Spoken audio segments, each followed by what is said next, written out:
ประเทศไทยจังหวัดแพร่ FM 91 MHz ให้ความรู้คู่ความสุขฟ้าสลัวมัวแสงระวีส่องนกหยุดร้องวังเวงให้เงียบเหงามองฟ้าวันนี้เป็นสีเทาอกประชาหมองเศร้าระทมสวงด้วยพระราชธิดาพระองค์ใหญ่เสด็จคันไลสู่แดนสวงเสียงร่ำไห้สะท้อนสถานสวงพระเป็นดั่งดวงใจไทยประชาปัจจุบันการเคลื่อนย้ายแรงงานระหว่างประเทศของไทยเริ่มเปลี่ยนแปลงโดยเฉพาะอย่างยิ่งการเคลื่อนย้ายแรงงานจากประเทศเพื่อนบ้านได้แก่เมียนมาลาวและเวียดนามโครงสร้างของประชากรที่เปลี่ยนแปลงไปสู่สังคมสูงอายุจึงมีความจำเป็นที่ต้องนำแรงงานต่างด้าวมาทดแทนกำลังแรงงานไทยที่ยังไม่เพียงพอในหลายกิจการสำนักงานจัดหางานจังหวัดแพร่เป็นหน่วยงานหลักที่ให้บริการจัดหางานแก่ประชาชนทุกกลุ่มเป้าหมายรวมถึงการควบคุมการทำงานของคนต่างด้าวซึ่งปัจจุบันได้นำระบบ e-work permit เข้ามาอำนวยความสะดวกในการให้บริการแก่นายจ้างสถานประกอบการและแรงงานต่างด้าวในกระบวนการการรับคำขอการแจ้งการทำงานของคนต่างด้าวและการผลิตใบอนุญาตการทำงานทั้งนี้สามารถรับชมวิดีทัศน์การให้บริการผ่านระบบ e-work permit ได้ที่เพจ Facebook สำนักงานจัดหางานจังหวัดแพร่หรือสอบถามรายละเอียดเพิ่มเติมผ่านแอปพลิเคชัน LINE Official @435DEAQA หมายเลขโทรศัพท์ 0545117721 หรือ 0545118807 และสายด่วนกรมการจัดหางาน 1506 กด 2 สำนักงานจัดหางานจังหวัดแพร่มุ่งให้นายจ้างและแรงงานต่างด้าวได้รับการคุ้มครองตามกฎหมายอย่างเป็นธรรม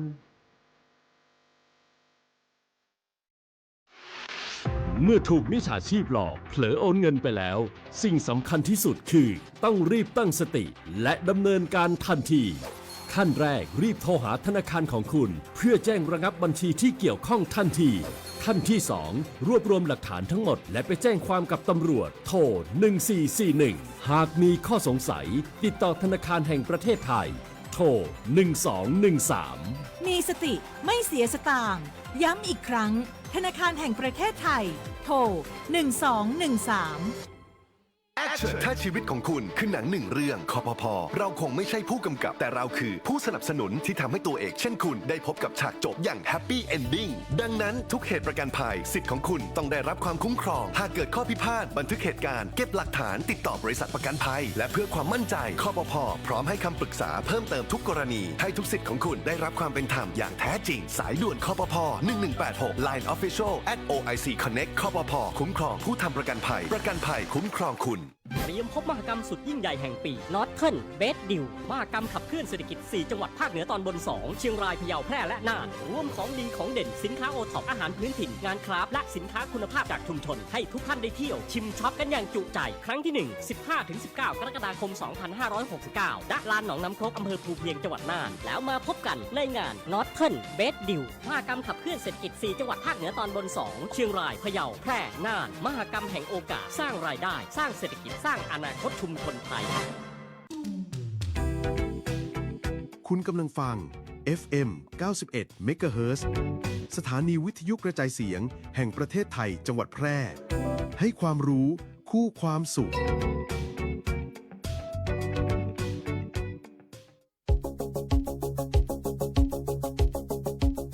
ข่าวสารฉับไวใกล้ตัวบริการทันใจร่วมแรงร่วมใจงานบ้านงานบุญประกวดราคาโปร่งใสและติดตามสภาพอากาศประจำวันโดยทีมข่าวสวทแพร่ FM 91 MHz สถานีข่าวดีของประชาชนคนเมืองแพร่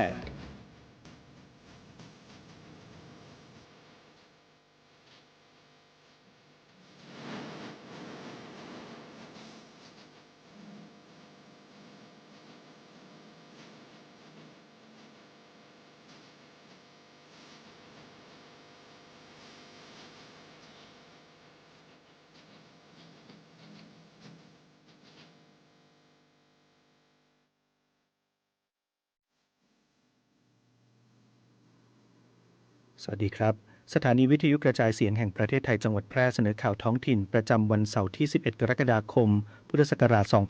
2569 โดยมีหัวข้อข่าวดังนี้ จังหวัดแพร่จัดกิจกรรมจิตอาสาพัฒนาพื้นที่สาธารณะน้อมรำลึกวันคล้ายวันสวรรคตสมเด็จพระนารายมหาราชสถาบันคุณวุฒิวิชาชีพหนุนซอฟต์พาวเวอร์เมืองแพร่พัฒนานักเล่าเรื่องท้องถิ่นสู่การท่องเที่ยวคุณภาพ Thailand Tourism Skill Lab จังหวัดแพร่เตรียมจัดโครงการคลินิกเกษตรเคลื่อนที่ในพระราชานุเคราะห์เฉลิมพระเกียรติพระบาทสมเด็จพระเจ้าอยู่หัวรัฐมนตรีสุภมาศใช้แนวทางเลมอนลอส่งสคบตรวจสอบรถยนต์ไฟฟ้าทั่วประเทศย้ำดำเนินคดีทันทีหากพบชำรุดบกพร่องและแสดงฉลากไม่ครบกองทะเบียนประวัติอาชญากรเปิดตัวระบบตรวจประวัติอาชญากรรมออนไลน์ผ่านเว็บเริ่ม 15 กรกฎาคมนี้ต่อไปเป็นรายละเอียดของข่าว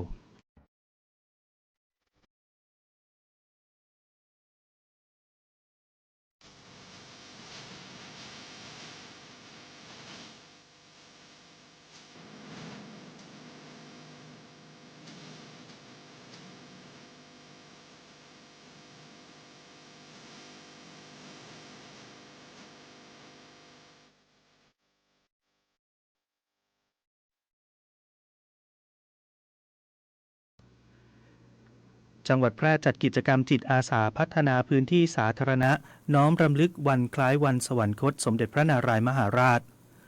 วันนี้ที่ตลาดสดวัดน้ำบ่อหมู่ที่ 6 ตำบลเวียงทองอำเภอสูงเม่นจังหวัดแพร่นายสมชายอำพันการปลัดจังหวัดแพร่เป็นประธานเปิดกิจกรรมจิตอาสาพัฒนาเนื่องในวันคล้ายวันสวรรคตสมเด็จพระนารายมหาราชโดยมีหัวหน้าส่วนราชการทหารตำรวจจิตอาสาพระราชทานและประชาชนในพื้นที่เข้าร่วมกิจกรรมเพื่อร่วมกันบำเพ็ญสาธารณประโยชน์และแสดงออกถึงความจงรักภักดีโดยผู้เข้าร่วมกิจกรรมได้ร่วมกันทำความสะอาดปรับปรุงภูมิทัศน์ตัดแต่งกิ่งไม้กวาดใบไม้และเก็บขยะบริเวณพื้นที่สาธารณะเพื่อให้เกิดความสะอาดเป็นระเบียบเรียบร้อยและสร้างสภาพแวดล้อมที่น่าอยู่ให้แก่ชุมชนพร้อมน้อมรำลึกพระมหากรุณาธิคุณของสมเด็จพระนารายมหาราชผู้ทรงประกอบพระราชกรณียกิจอันเป็นคุณูปการต่อประเทศชาติและประชาชนสมเด็จพระนารายมหาราชหรือสมเด็จพระรามาธิบดีที่ 3ทรงเป็นพระมหากษัตริย์ผู้ทรงมีบทบาทสำคัญในการพัฒนาประเทศหลายด้านทั้งเศรษฐกิจการปกครองการทูตวรรณกรรมและความมั่นคงของชาติทรงส่งเสริมการค้ากับนานาประเทศและสถาปนาความสัมพันธ์กับหลายชาติทั้งในเอเชียและยุโรปส่งผลให้กรุงศรีอยุธยามีความรุ่งเรืองอย่างมากอีกทั้งยังทรงอุปถัมภ์งานด้านวรรณกรรมจนได้รับการยกย่องว่าเป็นยุคทองแห่งวรรณกรรมไทยเสด็จสวรรคตในปีพุทธศักราช 2231 ณ เมืองลพบุรีและได้รับการถวายพระราชสมัญญาเป็นมหาราชด้วยพระปรีชาสามารถและพระมหากรุณาธิคุณอันยิ่งใหญ่ต่อแผ่นดินไทยซึ่งประชาชนยังคงน้อมรำลึกและเทิดพระเกียรติสืบมาจนถึงปัจจุบัน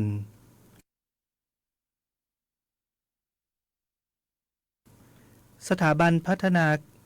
คุณวุฒิวิชาชีพหนุนซอฟต์พาวเวอร์เมืองแพร่พัฒนานักเล่าเรื่องท้องถิ่นสู่การท่องเที่ยวคุณภาพ Thailand Tourism Skill Lab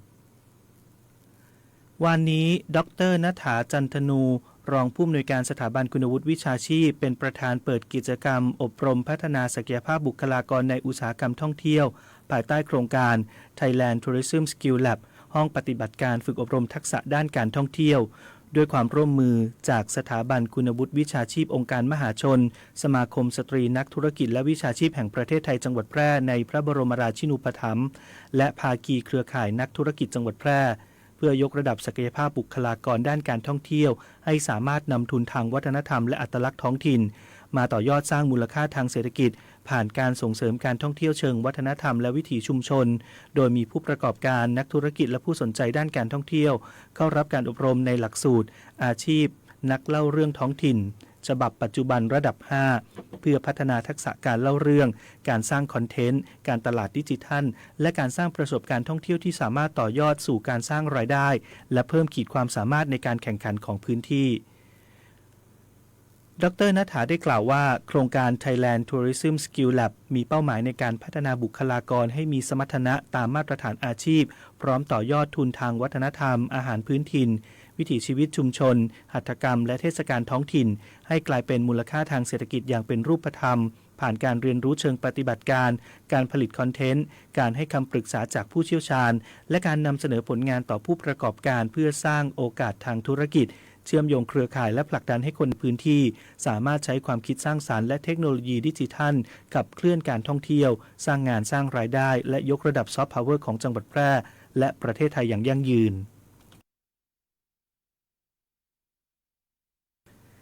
จังหวัดแพร่เตรียมจัดโครงการคลินิกเกษตรเคลื่อนที่ในพระราชานุเคราะห์เฉลิมพระเกียรติพระบาทสมเด็จพระเจ้าอยู่หัว 23 กรกฎาคมนี้ที่องค์การบริหารส่วนตำบลบ้านเหล่าจังหวัดแพร่โดยหน่วยงานสังกัดกระทรวงเกษตรและสหกรณ์จังหวัดแพร่ขอเชิญเกษตรกรและประชาชนทั่วไปเข้าร่วมโครงการคลินิกเกษตรเคลื่อนที่ในพระราชานุเคราะห์สมเด็จพระบรมโอรสาธิราชสยามกุฎราชกุมารซึ่งจัดขึ้นเพื่อเฉลิมพระเกียรติเนื่องในโอกาสวันเฉลิมพระชนมพรรษาพระบาทสมเด็จพระเจ้าอยู่หัว 28 กรกฎาคม 2569 โดยงานครั้งนี้กำหนดจัดขึ้นในวันพฤหัสบดีที่ 23 กรกฎาคม 2569 ตั้งแต่เวลา 8 นาฬิกาเป็นต้นไปณองค์การบริหารส่วนตำบลบ้านเหล่าอำเภอสูงเม่นจังหวัดแพร่เพื่อให้บริการและแก้ไขปัญหาด้านการเกษตรให้กับพี่น้องประชาชนในพื้นที่อย่างทั่วถึงและรวดเร็วสำหรับประชาชนที่ประสงค์จะเข้าร่วมรับบริการภายในงานให้นำบัตรประจำตัวประชาชนมาแสดงเพื่อความสะดวกรวดเร็วในการลงทะเบียนและรับบริการจากคลินิกต่างๆจึงขอเชิญชวนประชาชนชาวอำเภอสูงเม่นและพื้นที่ใกล้เคียงมารับบริการคลินิกเกษตรเคลื่อนที่และร่วมแสดงความจงรักภักดีในกิจกรรมเฉลิมพระเกียรติโดยพร้อมเพรียงกัน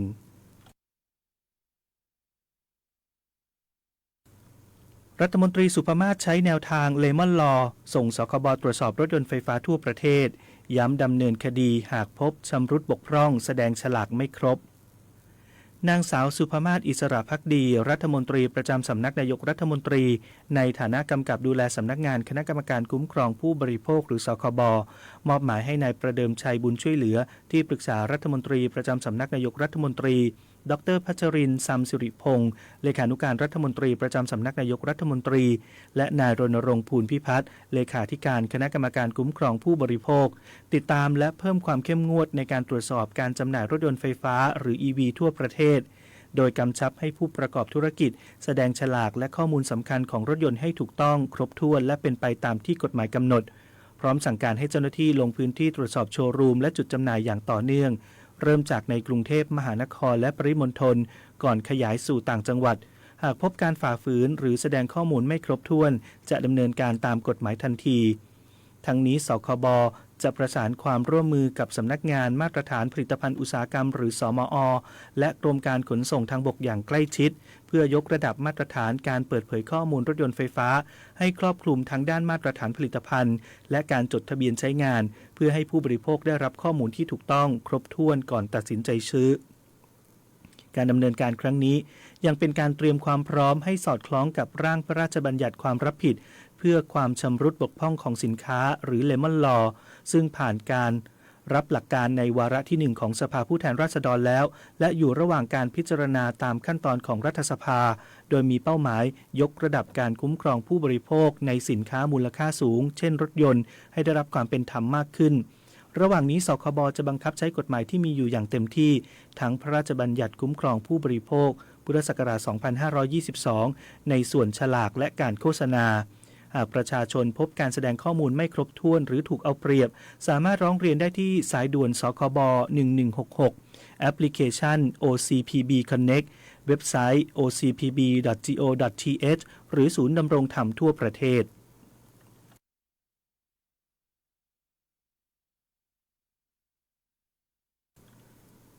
กองทะเบียนประวัติอาชญากรเปิดตัวระบบตรวจประวัติอาชญากรรมออนไลน์ผ่านเว็บเริ่ม 15 กรกฎาคมนี้สะดวกง่ายรับผลทางอีเมลได้ทันที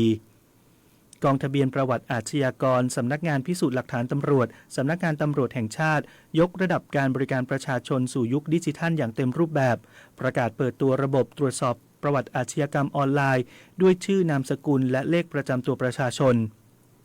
เพื่ออำนวยความสะดวกให้แก่ประชาชนทั่วไปและผู้ที่ต้องการใช้เอกสารตรวจสอบประวัติในการสมัครงานหรือทำธุรกรรมต่างๆโดยระบบจะเริ่มเปิดให้บริการอย่างเป็นทางการตั้งแต่วันที่ 15 กรกฎาคม 2569 เป็นต้นไปโดยประชาชนสามารถเข้าใช้งานระบบดังกล่าวผ่านเว็บไซต์อย่างเป็นทางการของกองทะเบียนประวัติอาชญากรรมที่ www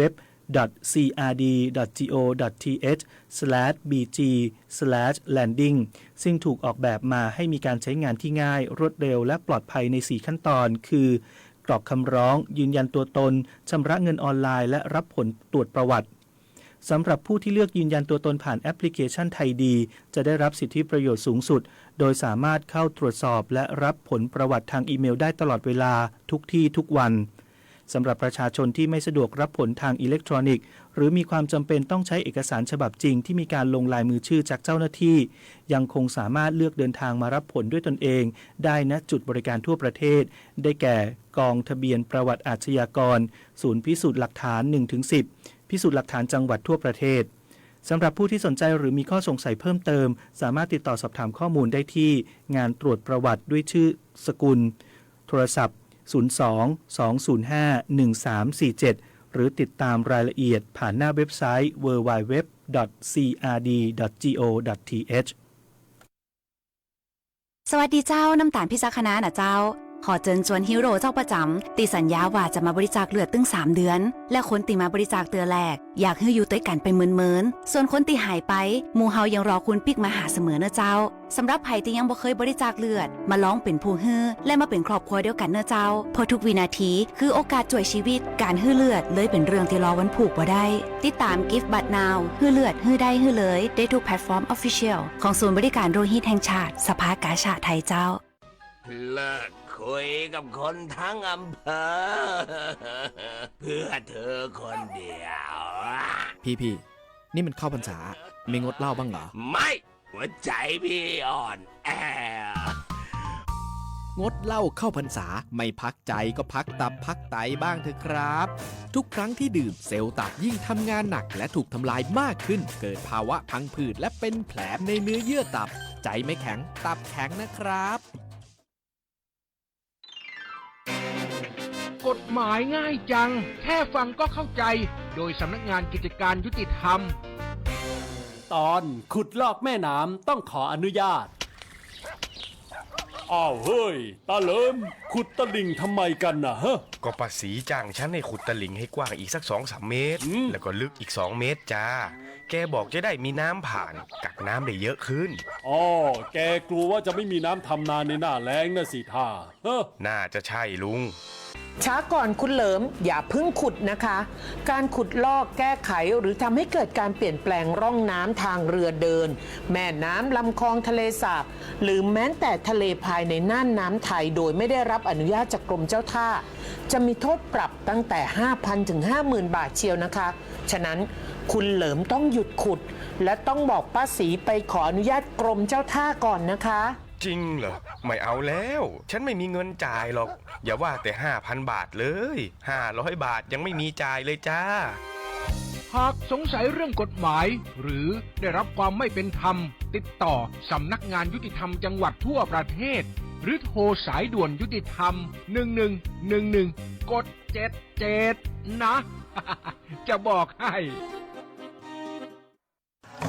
สายดิบต้องระวังชอบกินลาบดิบก้อยสดเลือดสดหรือหมูกระทะที่ยังไม่สุกใช่ไหมระวังโรคไข้หูดับอันตรายถึงขั้นหูหนวกถาวรหรือเสียชีวิตได้เชื้อแบคทีเรียจากหมูดิบเข้าสู่ร่างกายทางการกินและบาดแผลหากกินหมูดิบแล้วมีไข้สูงปวดศีรษะอาเจียนคอแข็งภายใน7 วันอย่ารอช้ารีบไปพบแพทย์ทันทีป้องกันง่ายๆด้วยคาถาสุกร้อนสะอาดกินหมูปรุงสุกเท่านั้นแยกเขียงแยกตะเกียบระหว่างของดิบและของสุกด้วยความห่วงใยจากสำนักงานป้องกันควบคุมโรคที่ 1 เชียงใหม่กรมควบคุมโรคกระทรวงสาธารณสุข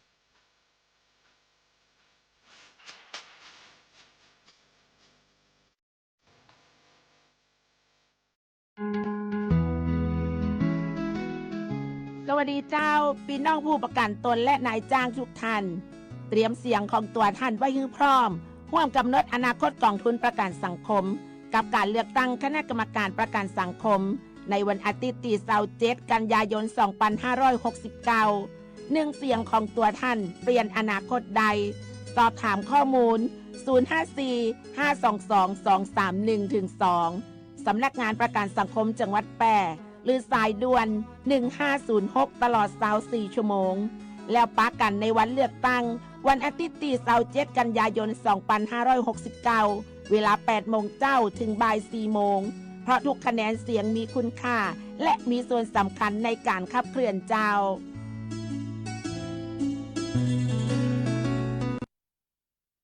ติดตามสภาพอากาศประจำวันจากสถานีอุตุนิยมวิทยาแพร่ประจำวันเสาร์ที่ 11 กรกฎาคม 2569 ลักษณะอากาศทั่วไปของประเทศไทย ประเทศไทยจะเริ่มมีฝนมากขึ้น โดยภาคเหนือ ภาคตะวันออกเฉียงเหนือตอนบนและภาคตะวันออกมีฝนตกหนักบางแห่ง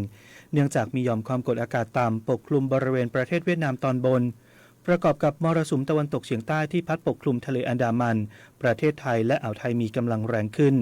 ขอให้ประชาชนในบริเวณดังกล่าวระวังอันตรายจากฝนตกหนักและฝนที่ตกสะสมซึ่งอาจทำให้เกิดน้ำท่วมฉับพลันและน้ำป่าไหลหลากโดยเฉพาะพื้นที่ลาดเชิงเขาใกล้ทางน้ำไหลผ่านและพื้นที่ลุ่มสำหรับคลื่นลมบริเวณทะเลอันดามันและอ่าวไทยมีกำลังแรงขึ้นโดยทะเลอันดามันตอนบนมีคลื่นสูง 2-4 เมตรบริเวณที่มีฝนฟ้าคะนองคลื่นสูงมากกว่า 4 เมตรส่วนทะเลอันดามันตอนล่างและอ่าวไทยตอนบนมีคลื่นสูง 2-3 เมตรบริเวณที่มีฝนฟ้าคะนองคลื่นสูงมากกว่า 3 เมตรขอให้ชาวเรือเดินเรือด้วยความระมัดระวังและหลีกเลี่ยงการเดินเรือในบริเวณที่มีฝนฟ้าคะนองส่วนประชาชนบริเวณชายฝั่งภาคใต้ฝั่งตะวันตกระมัดระวังอันตรายจากคลื่นที่ซัดเข้าหาฝั่งเรือเล็กบริเวณทะเลอันดามันและอ่าวไทยตอนบนควรงดออกจากฝั่งจนถึงวันที่ 15 กรกฎาคมนี้พายุไต้ฝุ่นบาวีบริเวณมหาสมุทรแปซิฟิกหรือด้านตะวันออกเฉียงเหนือของเกาะไต้หวันมีแนวโน้มจะเคลื่อนขึ้นฝั่งบริเวณด้านตะวันออกของประเทศจีนในช่วงวันที่ 11-12 กรกฎาคมโดยพายุนี้ไม่เคลื่อนเข้าสู่ประเทศไทย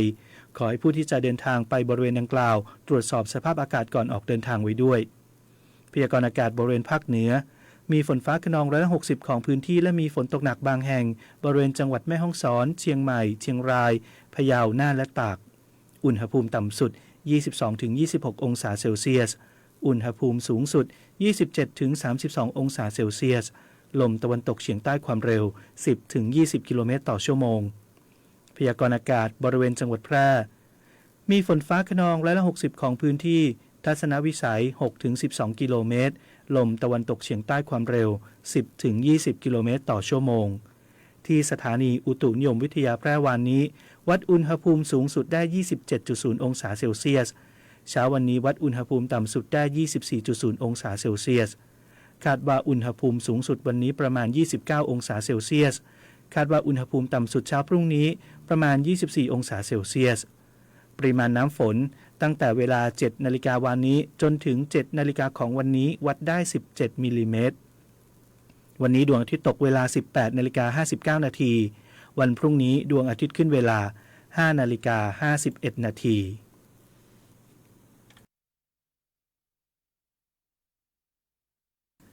เชิญชวนคนไทยร่วมใจใช้พลังงานอย่างพอดีเปลี่ยนมาใช้หลอดไฟ LED ลดกินไฟสว่างเท่าเดิมเพิ่มเงินในกระเป๋าจบข่าวธนชัยสุวรรณากาศอ่าน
วิทยุแห่งประเทศไทยจังหวัดแพร่ 91 เมกะเฮิรตซ์ ให้ความรู้คู่ความสุข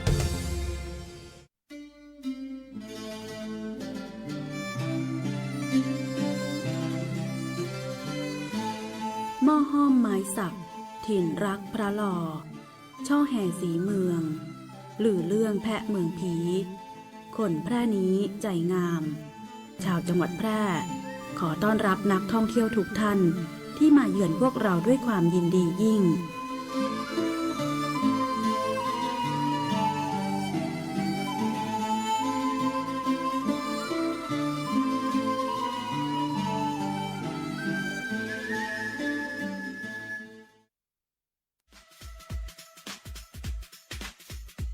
หากคุณมีปัญหาสายตาอยากได้แว่นสักอันหนึ่ง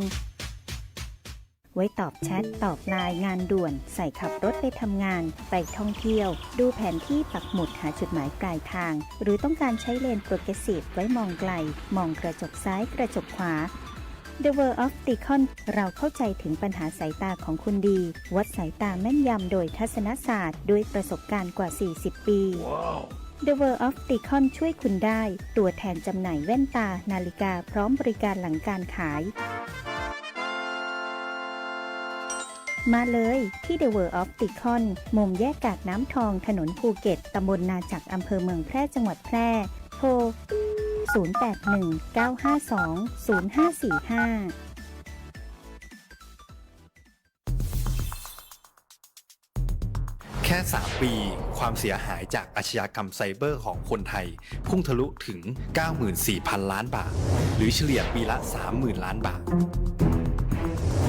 ทุก1ชั่วโมงเราเสียเงินกว่า 3.4 ล้านบาทให้กับมิจฉาชีพออนไลน์โจรไม่เห็นใจคนอาชีพไหนอายุเท่าไหร่สถานะทางการเงินแบบใดหมอพ่อค้านักธุรกิจนักเรียนแม่บ้านข้าราชการเกษียณทุกคนตกเป็นเหยื่อได้เสมอและวันหนึ่งอาจเป็นคุณหรือคนที่คุณรักเพราะจุดอ่อนร่วมของเหยื่อคือความเร่งรีบขาดสติหรือแม้แต่บางครั้งก็เกิดความโลภจนเกินไปอย่าปล่อยให้การกดคลิกเดียวลิงก์เดียวทำให้โจรยิ้มกว้างวันนี้ถึงเวลาแล้วที่คนไทยทุกคนจะต้องร่วมมือกันสร้างภูมิคุ้มกันอาชญากรรมไซเบอร์ช่วยกันหยุดก่อนที่ภัยไซเบอร์จะทำให้คนที่คุณรักและตัวคุณเองกลายเป็นเหยื่อ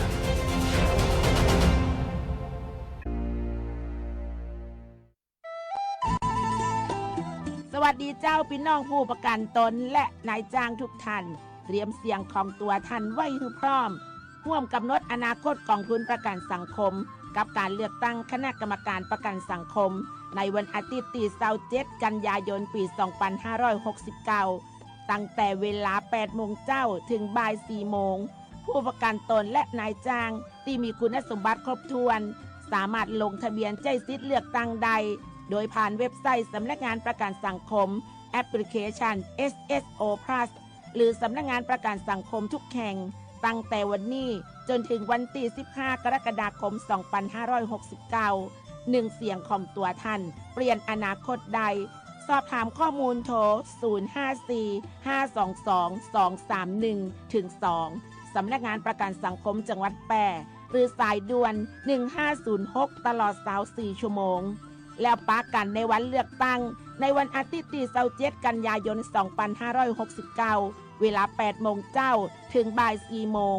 ทุกคะแนนเสียงมีคุณค่าและมีความสำคัญในการขับเคลื่อนเจ้า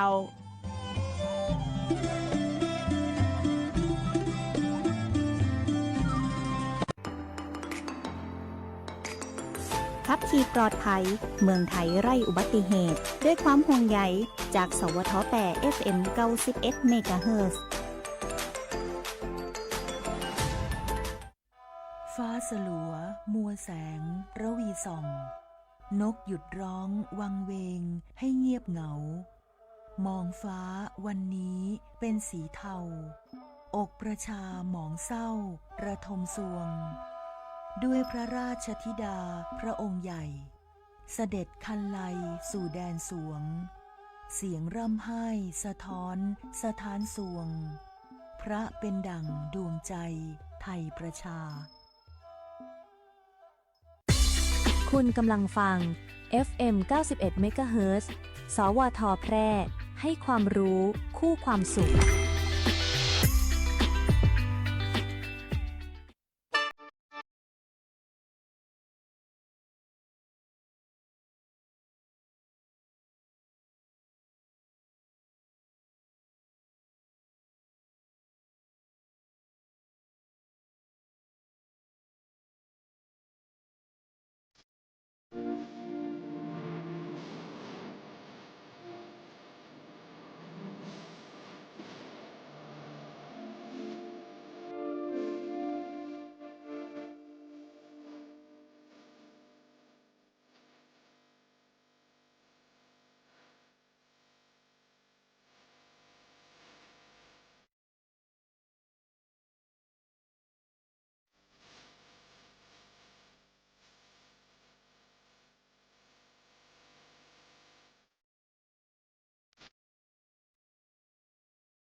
สวัสดีครับคุณผู้ฟังต้อนรับคุณผู้ฟังเข้าสู่รายการวิทยุในโครงการออกแบบสร้างสรรค์การประชาสัมพันธ์ซอฟต์พาวเวอร์ด้านดนตรีรายการที่จะพาทุกท่านไปติดตามมุมมองใหม่ๆของอุตสาหกรรมสร้างสรรค์ไทยในบทบาทของซอฟต์พาวเวอร์ด้านดนตรีนะครับที่จะเป็นพลังสำคัญในการขับเคลื่อนเศรษฐกิจของประเทศรับฟังรายการของเรากันได้ผ่านทางสถานีวิทยุกระจายเสียงแห่งประเทศไทยจังหวัดแพร่นะครับ FM 91 MHz ซึ่งวันนี้ทำหน้าที่ดำเนินรายการโดยผมธนชัยสุวรรณากาศครับคุณผู้ฟังครับเวลาที่เราพูดถึงคำว่าซอฟต์พาวเวอร์หลายคนก็จะนึกถึงภาพใหญ่ๆที่เป็นระดับนโยบายนะครับไม่ก็นึกถึงอาหารไทยภาพยนตร์ไทยนะครับแล้วก็มีสิ่งหนึ่งที่ฝังอยู่ในสายเลือดในวิถีชีวิตของคนไทยแล้วก็ส่งเสียงก้องกังวานไปไกลในระดับนานาชาติอยู่ตอนนี้เลยนะครับนั่นก็คือดนตรีนะครับโดยเฉพาะดนตรีพื้นบ้านอีสานมีใครเคยคิดบ้างไหมครับว่าเครื่องดนตรีที่ทำมาจากไม้ไผ่อย่างแคนหรือว่าเครื่องดนตรีที่มีสายนะฮะเรียกว่าพิณของอีสานเนี่ยนะครับวันหนึ่งจะสามารถขึ้นไปโลดแล่นอยู่บนเวทีคอนเสิร์ตระดับโลกได้หรือแม้แต่ในมิวสิกเฟสติวัลที่มีชาวต่างชาติชาวตะวันตกโยกหัวตามจังหวะเพลงได้อย่างสนุกสนานนะครับวันนี้รายการของเราจะพาทุกท่านไปทำความรู้จักกับชายหนุ่มคนหนึ่งนะครับเขามีชื่อว่า1 สรัญ ปรึกไทยสงฆ์เด็กหนุ่มจากอำเภอสมเด็จจังหวัดกาฬสินธุ์ครับผู้ที่เริ่มต้นเรียนรู้ดนตรีด้วยตัวเองจากห้องดนตรีเล็กๆในโรงเรียนที่ไม่มีแม้กระทั่งครูสอนดนตรีโดยตรงจนความหลงใหลนั้นได้ผลักดันให้เขาไปคว้ารางวัลชนะเลิศเหรียญทองการประกวดเซตเยาวชนดนตรีแห่งประเทศไทยครั้งที่21แล้วก็ก้าวเข้าสู่การเป็นนักศึกษาวิทยาลัยดุริยางคศิลป์มหาวิทยาลัยมหิดลในสาขาดนตรีไทยและดนตรีตะวันออกครับเขาได้นำพิณและแคนไปประกาศศักดาในต่างแดนด้วยเรื่องราวของเขานั้นไม่ได้มีแค่ความเก่งกาจเท่านั้นนะครับแต่ยังมีวิธีคิดที่จะผสมผสานดนตรีหมอลำดั้งเดิมให้เข้ากับดนตรีตะวันตกอย่างร็อกหรือเมทัลแม้กระทั่งดนตรีบลูส์นะครับจนชาวตะวันตกนั้นต้องทึ่งในความสามารถเรื่องราวของ1 สรัญ ปรึกไทยสงฆ์นะครับแชมป์เดี่ยวพิณระดับประเทศคนนี้น่าสนใจตรงที่จุดเริ่มต้นของเขาไม่ได้โรยด้วยกลีบกุหลาบเลยนะครับเขาได้เล่าว่าเริ่มสนใจดนตรีมาตั้งแต่อายุเพียง9 ขวบจากการไปนั่งดูรุ่นพี่เล่นดนตรีพื้นบ้านแห่กลองยาวในงานผ้าป่าประจำปีในหมู่บ้านของจังหวัดกาฬสินธุ์นะครับ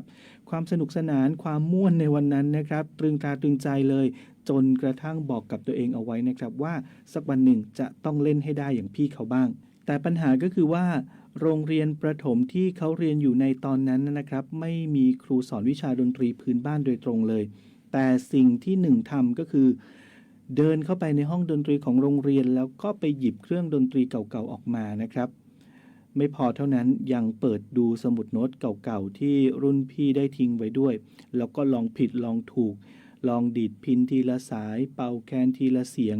อาศัยวิธีการครูพักลักจำแล้วก็ฝึกซ้อมคนเดียวอย่างหนักจนเมื่อเข้าสู่การเรียนระดับมัธยมศึกษาที่โรงเรียนสมเด็จพิทยาคมจังหวัดกาฬสินธุ์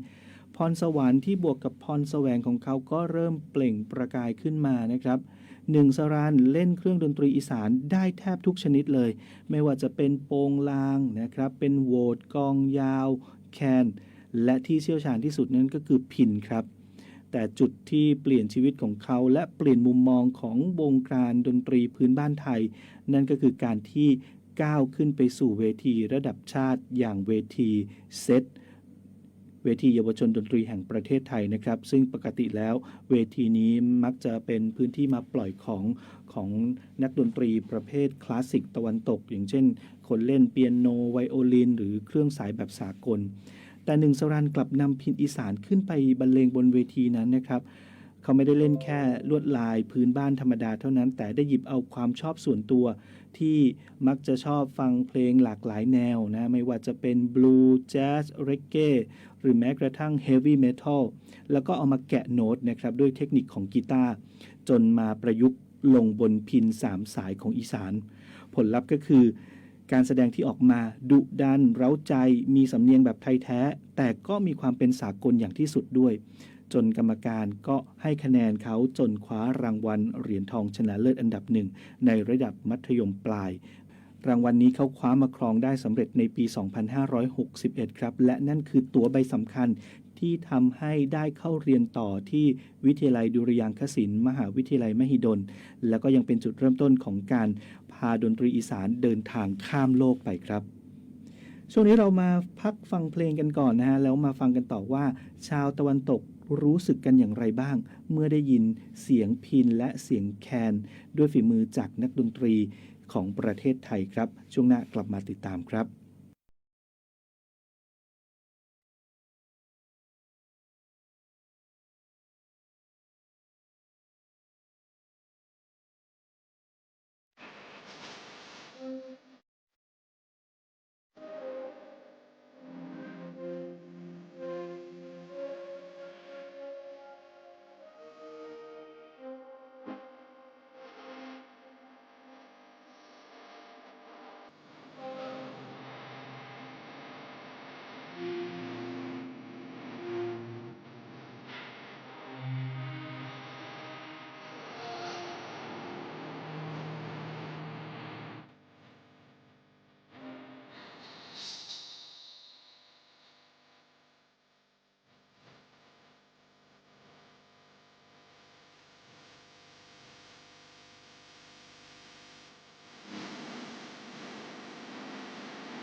กลับเข้ามาสู่ช่วงที่ 2 ของรายการครับหลังจากที่1สรัญได้เข้าไปบ่มเพาะฝีมือดนตรีในรั้วมหิดลแล้วเขากับเพื่อนๆและนักดนตรีรุ่นใหม่ก็ได้มีโอกาสนำเครื่องดนตรีพื้นบ้านอีสานเดินทางไปแสดงในต่างประเทศด้วยนะครับทั้งในแถบเอเชียเอง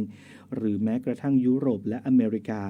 คุณผู้ฟังเชื่อไหมครับว่าสิ่งที่ชาวตะวันตกทึ่งมากที่สุดเวลาเห็นแคนนั่นก็คือโครงสร้างของตัวแคนนะครับ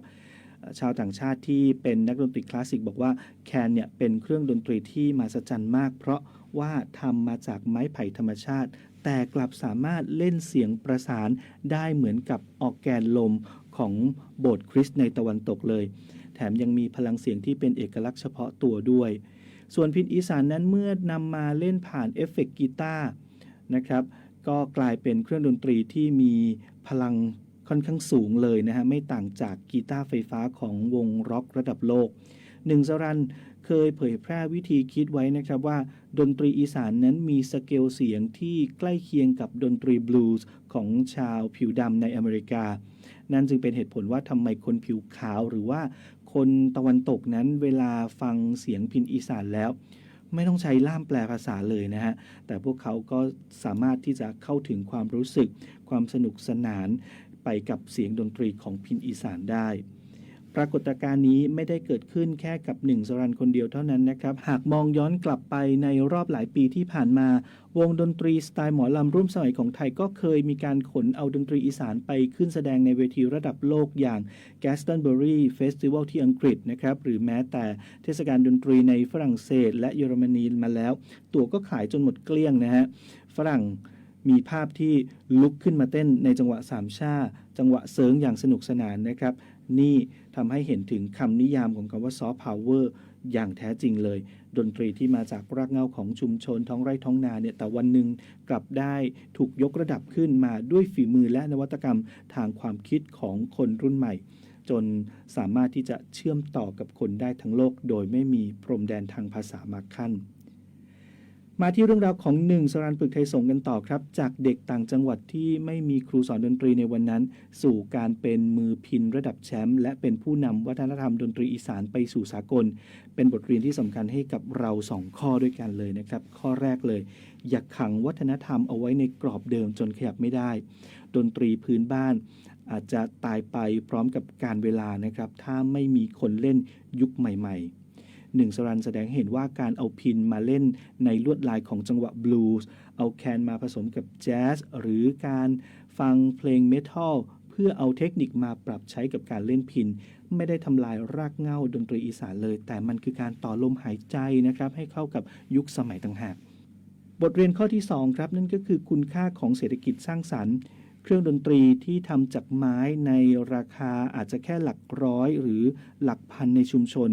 แต่เมื่อถูกแต่งแต้มด้วยเรื่องราวและทักษะระดับสูงก็กลับสามารถสร้างมูลค่าทางเศรษฐกิจสร้างชื่อเสียงและกลายมาเป็นสะพานเชื่อมชาวต่างชาติให้อยากสนใจมาเที่ยวประเทศไทยมาสัมผัสวิถีชีวิตของอีสานแบบจริงๆเลยหน้าที่ของเราในวันนี้นะครับไม่ใช่การชื่นชมความสำเร็จของเด็กหนุ่มคนนี้หรือว่าวงดนตรีใดวงหนึ่งเท่านั้นแต่คือการที่ภาครัฐและเอกชนต้องหันมาสนับสนุนพื้นที่สนับสนุนยุทธศาสตร์และการศึกษาดนตรีพื้นบ้านอย่างแท้จริงเพื่อที่เราจะได้มี1สรัญคนที่2คนที่3คนต่อไปขึ้นมาก็จะเป็นคนที่นำความภาคภูมิใจของไทยไปปักธงบนเวทีโลกได้อย่างยั่งยืนและทั้งหมดนี้คือเรื่องราวเกี่ยวกับดนตรีอีสานที่ไปสร้างความภาคภูมิใจในเวทีระดับโลกด้วยฝีมือของ1สรัญปึกไทยสงฆ์เอามาฝากคุณผู้ฟังในวันนี้ครับหมดเวลาของรายการแล้วนะครับต้องจากลาคุณผู้ฟังกันไปก่อนสามารถติดตามรายการของเรากันได้ใหม่